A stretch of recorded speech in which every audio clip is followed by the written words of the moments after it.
Assalamualaikum warahmatullahi wabarakatuh. Pada tugas kali ini kami membentuk kelompok untuk menyelesaikan tugas dan melakukan diskusi yang diberikan oleh Ibu Mayar, yang memiliki 3 anggota. Saya Rifki Abdul Lubis sebagai moderator dan penyaji. Yang kedua ada Fiori Dina Safira sebagai penyaji. Yang ketiga ada Wahyu Septian R sebagai penyaji. Pada tugas kali ini kami diberi judul tentang emisi efek. Jadi emisi efek itu adalah penawaran umum atau co-public atau IPO, Initial Public Offering. Dengan istilah lain, emisi efek itu adalah suatu proses yang melibatkan lembaga penunjang pasar modal untuk melakukan aktivitas jual beli saham dan obligasi suatu perusahaan kepada masyarakat umum. Biasanya perusahaan tidak melakukan jual beli saham dan obligasi saja. Biasanya perusahaan juga melibatkan jual beli waran dan suku, dan ada juga yang lain. Pada perusahaan yang sudah melakukan go public ini sudah 677 per 15 Januari 2020. Yang kedua adalah tujuan emisi efek. Tujuan emisi efek yang pertama yaitu memperbaiki struktur modal. Jadi jika suatu struktur modal yang buruk, maka akan berefek langsung kepada finansial perusahaan. Tapi jika struktur modal yang optimal, maka struktur modal itu dapat mengoptimalkan keseimbangan antara risiko dan pengembalian sehingga memaksimumkan harga saham. Untuk itu, dalam penetapan struktur modal suatu perusahaan perlu mempertimbangkan berbagai variabel yang mempengaruhinya. Yang kedua yaitu meningkatkan kapasitas produksi. Jadi dengan adanya tambahan modal dari investor, maka perusahaan dapat melakukan aktivitas produktivitas perusahaan dapat meningkat dengan adanya tambahan modal dari investor. Baiklah, selanjutnya akan dilanjutkan oleh Wahyu Septian.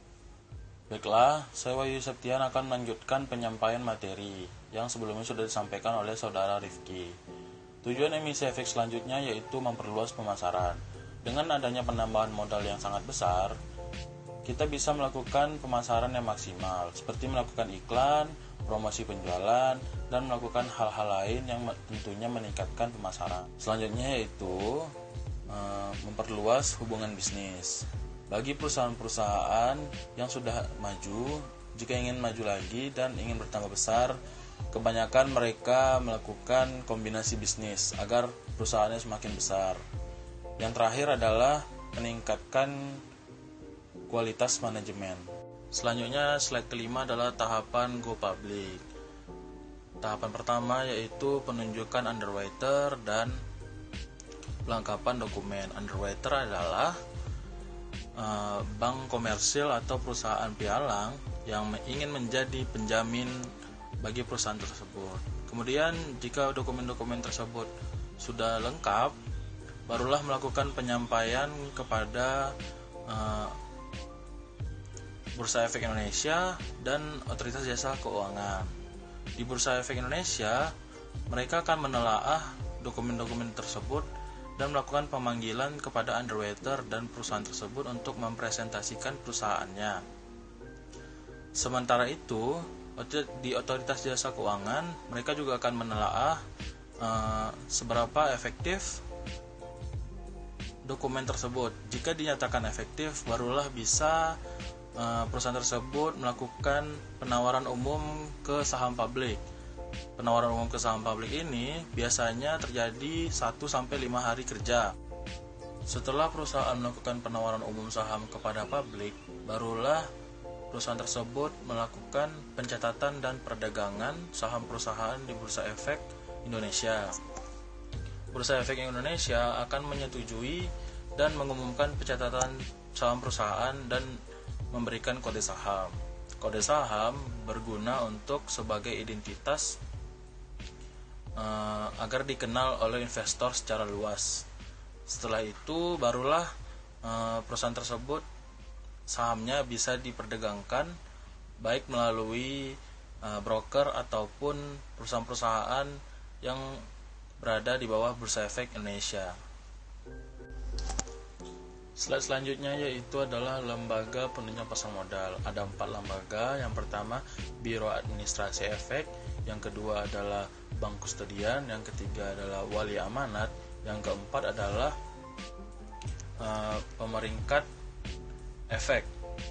Yang pertama adalah tadi Biro Administrasi Efek. Biro Administrasi Efek adalah penunjang pasar modal dalam membantu mengadministrasikan efek baik di bidang pasar perdana maupun di pasar sekunder.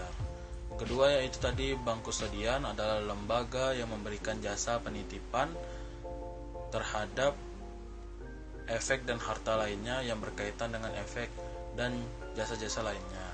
Kemudian yaitu Wali Amanat. Wali Amanat adalah lembaga yang dipercaya untuk mewakili kepentingan seluruh pemegang obligasi atau sekuritas kredit dalam proses. Yang terakhir adalah Pemeringkat Efek.